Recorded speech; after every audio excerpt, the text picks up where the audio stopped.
अगं मोनाली, कुठे चाललीस? तुला काल तर पाळी आली आहे ना? मग सरळ उठून स्वयंपाकघरात. तुझ्या लग्नाला एवढी वर्ष झाली तरीही तुला परत परत सांगावे लागते. सकाळी 7 वाजता मोनालीच्या सासूच्या तोंडाचा पट्टा चालू झाला होता. अहो आई, वेदची व्हॅन 5 मिनिटात खाली येईल. तुम्ही उठलात की नाही हे मला माहीत नव्हते, म्हणून मी फक्त त्याला दूध गरम करून देणार होते. म्हणे मी उठले ते माहीत नव्हते. कधीतरी 5 मिनिटे होतात इकडे तिकडे, म्हणून काय तू लगेच स्वयंपाकघरात जायचं? तेवढ्यात छोटा वेद म्हणतो, आई राहू दे, मी पटकन थंड दूध पिऊन जातो. अरे थांब, मी गरम करते असे तिची सासू म्हणेपर्यंत वेदने दूध संपवले सुद्धा. थंड दूध आवडत नसतानासुद्धा वेदने डोळे बंद करून 1 मिनिटात ते दूध पिऊन टाकले. त्याला असे दूध पिताना पाहून मोनालीला खूप वाईट वाटत होते. आई, उद्यापासून मीच माझे दूध घेत जाईल. 4 दिवसांची तर गोष्ट आहे. आजी, चालेल ना? हो रे बाळा. पण हा समजूतदारपणा तुझ्या आईमध्ये असता तर, असं म्हणून तिची सासू स्वयंपाकघरातच थांबली. पण मोनाली आणि वेद दोघे खाली उतरले. समोरूनच व्हॅन येताच होती. मोनालीने वेदच्या हातात पैसे ठेवले. मधल्या सुट्टीत काहीतरी नक्की खा.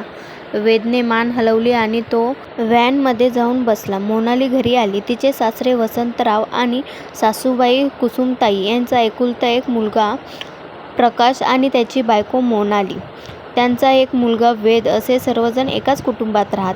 त्याचे कुटुंब असे कर्मठ, पण ते त्यांच्या सोयीनुसार बदलणारे. म्हणजे पाळी आली असेल तर देवपूजा होईपर्यंत मोनालीने स्वयंपाकघरात कशालाही स्पर्श करायचा नाही, पण त्यानंतर केला तरी चालेल. घरात काही ठराविक दिवशी कांदा लसूण वापरायचा नाही, पण त्या दिवशी प्रकाश पार्टी करून आला तरी चालेल. त्यावर मोनालीला हेही ऐकवले जाई की आमच्या मूळ घरी तर यापेक्षाही कडक नियम आहेत. वसंतराव तर वेगळ्याच स्वभावाचे. निवृत्त झाल्यामुळे पूजेची जबाबदारी त्यांनी घेतली होती. पूजा चालू असताना जराही आवाज झालेला त्यांना चालत नाही, पण पूजा चालू असताना जर त्यांना कोणाचा फोन आला तर मात्र ते पूजा सोडून त्या व्यक्तीशी बोलायचे. आणि कारण ठरलेले असायचे. फार महत्त्वाचे काम होते ना. बिचारी मोनाली आधीच मृदू स्वभावाची, कोणाला उलटून बोलायची सवय नाही, त्यामुळे हे सगळे ऐकून घ्यायचे. दोघांचेही ठरवून झालेले लग्न असले तरी हे मोनालीच्या घरी मोकळे वातावरण होते. हे सगळे विचित्र नियम तिने पाहिलेच नव्हते. हे सगळे तिने आईला सांगितल्यावर तिची आई तिला समजावून लागली. हे बघ मुली, काही लोकांचा स्वभावच असा असतो. तू सुद्धा थोडे समजून घे. पण समजून घेणार कोणाला? लग्नानंतर जेव्हा कुसुमताईने तिला तिची तारीख विचारली तेव्हा तिला खूप लाज वाटली होती. पण ती तारीख विचारण्यामागचे कारण तिला नंतर समजले की हे 4 दिवस स्वयंपाकघरात जायचे नाही. नवीनच लग्न झालेल्या मोनालीला हे थोडे अपमानास्पद वाटले, कारण मग साधे पाणी जरी हवे असेल तरी कोणाची वाट पाहावी लागायची. चहा कॉफीची सुद्धा आठवण करून द्यावी लागायची. अशा दिवसात ऑफिस हाच आपला स्वर्ग तिला वाटायचा. पहिले 1-2 महिने हे पाहिल्यावर तिने हा विषय प्रकाशसोबत काढला. त्याला म्हणाली, प्रकाश, मला ना थोडे ऑड वाटते. तेव्हा तो म्हणाला, काय ऑड? अहो हेच ते 4 दिवस स्वयंपाकघरात जायचे नाही. साधं पाणीसुद्धा तुमच्याकडे मागायचे. खरे सांगायचे तर मला याची सवय नाही. तेव्हा प्रकाश तिला म्हणतो, हे बघ, तुला फक्त स्वयंपाकघरात जायला परवानगी नाही. आमच्या मूळ घरी तर बाजूच्या खोलीत बसवतात. त्यावर मोनाली म्हणते, तुला हे पटते? अगं, न पटण्याचा प्रश्नच नाही. आपली रीतिरिवाज आपण नाही पाळणार तर कोण? त्यावर मोनाली प्रकाशला प्रश्न विचारते, अहो मला पण एक सांगा, जेव्हा आईंना पाळी येत होती कोण स्वयंपाक करायचं? कोण म्हणजे आई करायची. मग आता मलाच हे बंधन का? कारण तेव्हा काही पर्याय नव्हता. आता तू बाजूला असलीस की आई स्वयंपाक करू शकते. अहो आता हे 21वे शतक चालू आहेत, तरी हे मी पाळायचे का? आणि तुम्ही जेव्हा संकष्टीच्या दिवशी दारू पिऊन येता तेव्हा रीतिरिवाज कुठे जातात? अगं वेडे, दारू कुठे शरीरात राहते? सू केली की ती निघून जाते. मोनालीलाच वेड्यात काढून प्रकाश तिथून निघून जातो. आता या विषयावर कोणाशीच काही बोलण्यात काहीच अर्थ नाही असे मोनालीला कळून चुकते. पण पुढे ते 4 दिवस आपल्या सुनेला सर्व गोष्टी हातात देण्याचा त्यांनाच कंटाळा आला. मग ते 4 दिवस स्वयंपाकघरात जायचे नाही या नियमामध्ये बदल करण्यात आला. देवपूजा झाल्यावर स्वयंपाकघरात जायची परमिशन मिळाली. दिवस असेच जात होते. पुढे वेदचा जन्म झाला. तरीही नियम असे आलटून पालटून बदलत होते. पण मोनाली आता ते जास्त मनाला लावून घेत नव्हती. इतकी वर्ष ते चालून घेत होती. पण आता वेद 5वीत गेला होता. 4थीपर्यंत त्याची शाळा दुपारची असायची. पण आता शाळेची वेळ सकाळी झाली होती. इतर दिवशी ती सकाळी त्याला डबा करून द्यायची. पण ते 4 दिवस त्या मायलेखांना कुसुमताई उठण्याची वाट पाहावी लागायची. म्हणून ते 4 दिवस वेद बाहेरचं खायचा. सध्या घरात जोरदार तयारी सुरू होती. कसली? वेदच्या मुंजीची. ती 2 वर्षाआधीच करायची होती. पण त्याच्या दरम्यान वसंतरावांची बहीण वारली. मग सगळ्यांनाच मूड गेला.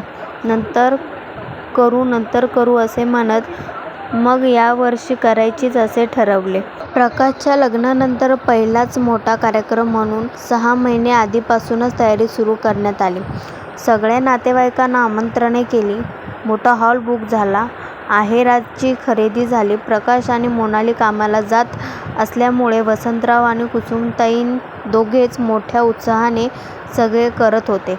अगदीच गरज असेल तर मोनाली आणि प्रकाश शनिवार रविवार उरलेली कामे करत असत. मुंजीला 2 महिने राहिले असताना एक दिवस अचानक माझ्या छातीत कळ आली असे वसंतराव म्हणाले आणि काही क्षणात ते आम्हाला कायमचे सोडून गेले. सर्वांसाठीच तो मोठा धक्का होता. त्या धक्क्यातून सावरेपर्यंत त्याचे विधी होईपर्यंत 1 महिना असाच निघून गेला. वेदच्या मुंजीचा विषय बाजूलाच पडला होता.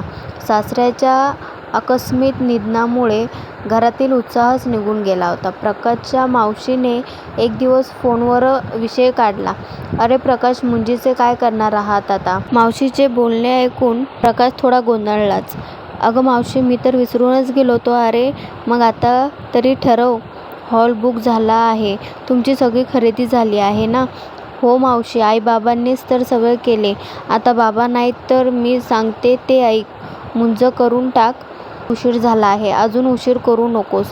तू हॉलसाठी पैसे भरले होतेस ते परत देतात का बघ आणि हवं तर घरी मुंज कर.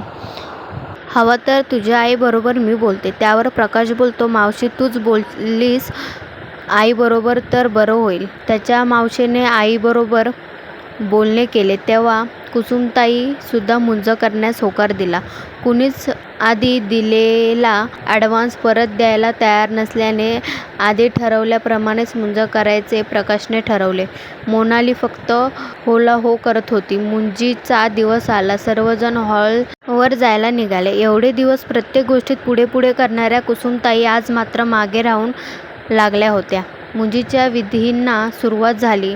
मातृभोजन करायला वेद बसला. सगळ्या बायका तिथे जायला लागल्या. कुसुमताईला सुद्धा त्याची बहीण तिथे घेऊन गेली. आपल्या नातेवाईकाचे कौतुक त्या भरल्या डोळ्यांनी पाहत होत्या. त्यांच्या बहिणीने त्याला वेदला भरवण्याचा आग्रह केला. त्या पुढे जाणार इतक्यात प्रकाश त्याच्या जवळ आला. आई, तू कशाला पुढे जातेस?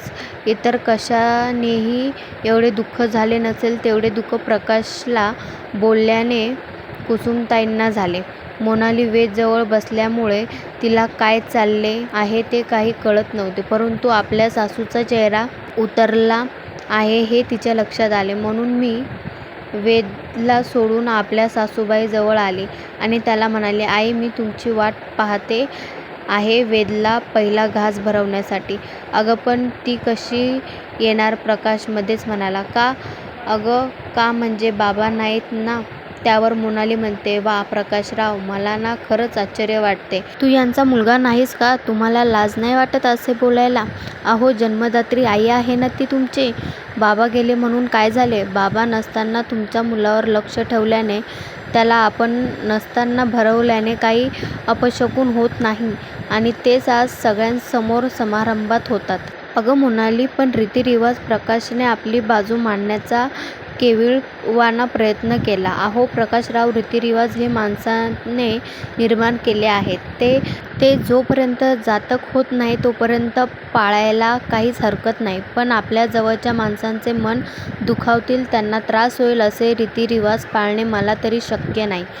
तुम्ही तुमचे ठरवा. आणि अजून एक, मी इतके दिवस सगळे सहन केले कारण कुठेतरी मनात आशा होती की हे बदलेल, पण नाही.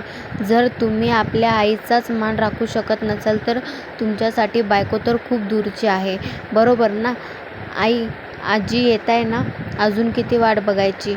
मला भूक लागली आहे, असे वेद ओरडला. तेव्हा कुसुमताईने प्रकाशकडे पाहिले आणि आई, मला माफ कर. आता तू त्याला भरव आणि मलाही. त्यांच्यापेक्षा जास्त शास्त्र शिकण्याची गरज नाहीये मला. बरोबर ना मोनाली?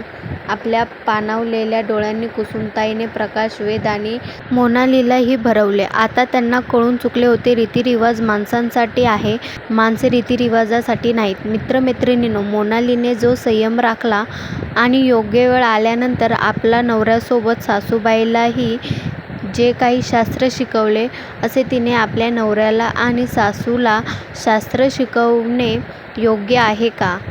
तुम्हाला काय वाटतं? याविषयीची तुमची मत आम्हाला कमेंट करून नक्की सांगा. धन्यवाद.